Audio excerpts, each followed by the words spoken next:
All right, the kettle's on the fire. That means it's time for another episode of Bushcraft Bombs. What are we up to today? We're going to talk a little bit about flint and steel, right? Everyone likes flint and steel, but one of the big questions is, you know, if you're using char cloth, how do you get your char going if you don't have a tin, right? So how is it a renewable resource if you don't have a tin? So that's what we're going to experiment with today. We're going to try a new method of trying to char material without using a tin. We're going to take you through it step by step, and we'll see how it goes. All right?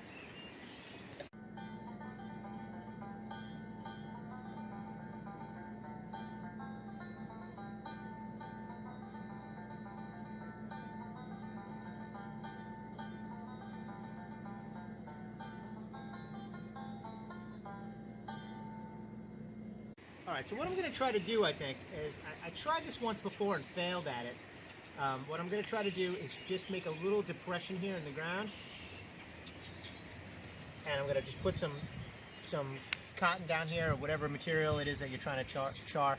Make that a little bit deeper. Last time I went down like 2 inches, and it was just too deep, and it didn't end up charring. So I think I'm just going to try to do this the best I can. I'm just going to put a couple of pieces in there just for a sample to see what we get, and I'm just going to cover this with a thin coating of very thin, just enough to cover it over with dirt. I don't want to actually, you know, get a lot of insulation there because it does have to reach a serious temperature. So I'm just going to get a little sprinkling of dirt on there. Anything extra that's like extraneous I want out, because I was actually surprised because I didn't bury it too deep last time and I failed. So what I'm going to try to do, just see if I can just bury this. I've seen guys do it like where they just light stuff on fire and smash it out with their hands or smother it or something, but I you know, this way it seems in theory at least like it should work. Just gonna get any extra dirt out of there, or any extra stuff. All right, so hopefully that'll work. Now what I'm gonna do is actually build a log cabin fire over this and just let it burn down, and hopefully when I'm done and it cools, we'll have some usable char cloth. So I'm just going to get to work getting the fire going, and we'll turn you back in once everything's up and running. Alright, so we just got a little fire going now, so we're just going to build this up a little bit and just let it burn down to ash, and we'll see what we have underneath there, if anything. I'm hoping it's going to be a successful experiment, but there's only one way to find out. So we'll turn you back in a little bit.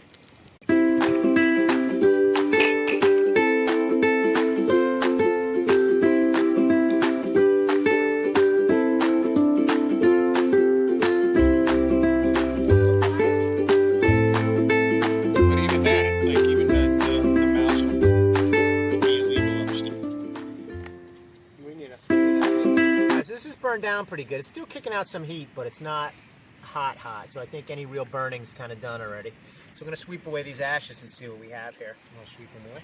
Yeah, you can do that. That's good. Oh, there's the cloth right under there. We got some cloth here, so let's see what we got here. We got one piece there.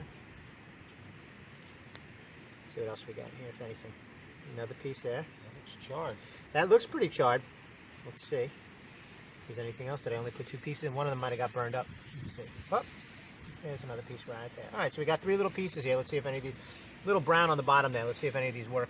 Actually, this one's actually charred already. It's actually on fire from the charring process. Caught on one of the coals there. So let's see if we can get, the proof would be, I guess, to see if any of these will take a spark. So let's get these away from the actual fire, so we don't want any interference. And get a little piece of flint and steel out here and see if we can get something going on.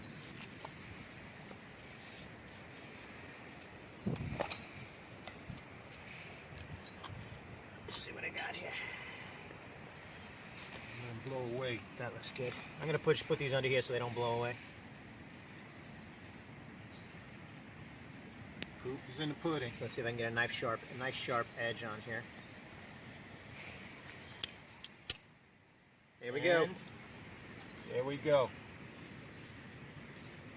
So there we go, successfully making char cloth without a tin. Now, some of our people that watch the channel, they may not really know what char cloth is. So char cloth, we made a video on it a long time ago. But char cloth is a way when you're using a traditional flint and steel fire, like the people did in the 1800s.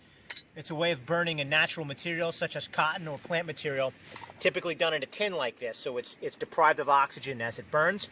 It makes it easily combustible with an anemic spark like you get from flint and steel. But a lot of big problems some survivalists have with it is if you don't have a tin, how can you convert something like a cotton bandana or plant material into char cloth if you don't have a tin?